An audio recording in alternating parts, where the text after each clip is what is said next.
Ever wondered why some people have more moles than others? Moles, these intriguing little marks on our skin, are more than just unique beauty spots. They are clusters of skin cells known as melanocytes, which give our skin its pigment. Moles are quite common, especially among those with fair skin. But why does one person have more moles than the other? While we don't fully understand all the genetic factors, studies suggest a genetic predisposition towards developing moles. Most moles occur on sun-exposed parts of the body. This is a fact that many of us can attest to, as we've likely noticed new moles appearing after a summer spent in the sun. The sun's ultraviolet radiation can indeed stimulate the growth of moles, especially in individuals with fair skin or a genetic predisposition to mole formation. But with the sun's rays comes a degree of risk. Repeated sun exposure can not only increase the number of moles on our skin, but also potentially harm existing ones.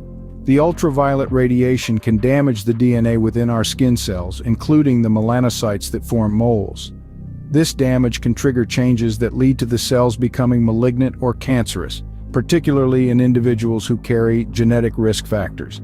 So, it's important to remember that moles can change in appearance over a person's lifetime, with factors like hair growth, changes in size and shape, darkening, fading, or disappearing. The genetics of moles are fascinating. Moles, those common overgrowths of skin cells called melanocytes, are not as simple as they may appear. They are a complex tapestry woven by our genes, with specific genetic variations playing key roles in their formation. One of these significant players is a gene known as BRAF. This gene is like a blueprint for a protein that helps control cell growth. However, when variants of the BRAF gene come into the picture, they can lead to the production of an altered protein.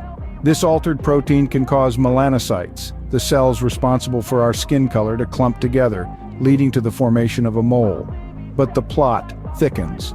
Not all BRAF gene variants are created equal.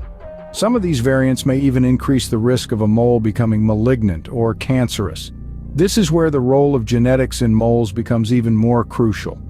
Alongside BRAF, there are other genes that have been associated with benign or non-cancerous moles.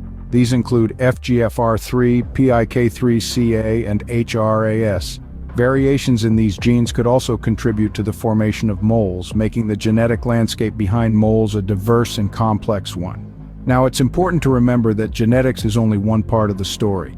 Environmental factors like exposure to ultraviolet radiation from the sun also play a significant role in the development and transformation of moles. Certain individuals may be more susceptible to the effects of these genetic and environmental factors. Those with fair skin, light hair, a family history of melanoma, and specific genetic risk factors may have an increased risk of their moles becoming malignant due to ultraviolet radiation exposure. So, while the sun may help us get that coveted tan, it can also contribute to changes in our moles that may lead to skin cancer. This is why it's crucial to keep an eye on our moles and protect our skin from excessive sun exposure.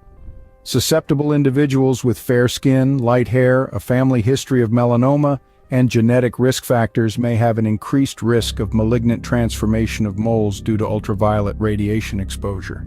Individuals with an abundance of moles are at an increased risk of melanoma. Yet it's crucial to remember that melanoma is not exclusive to those with many moles.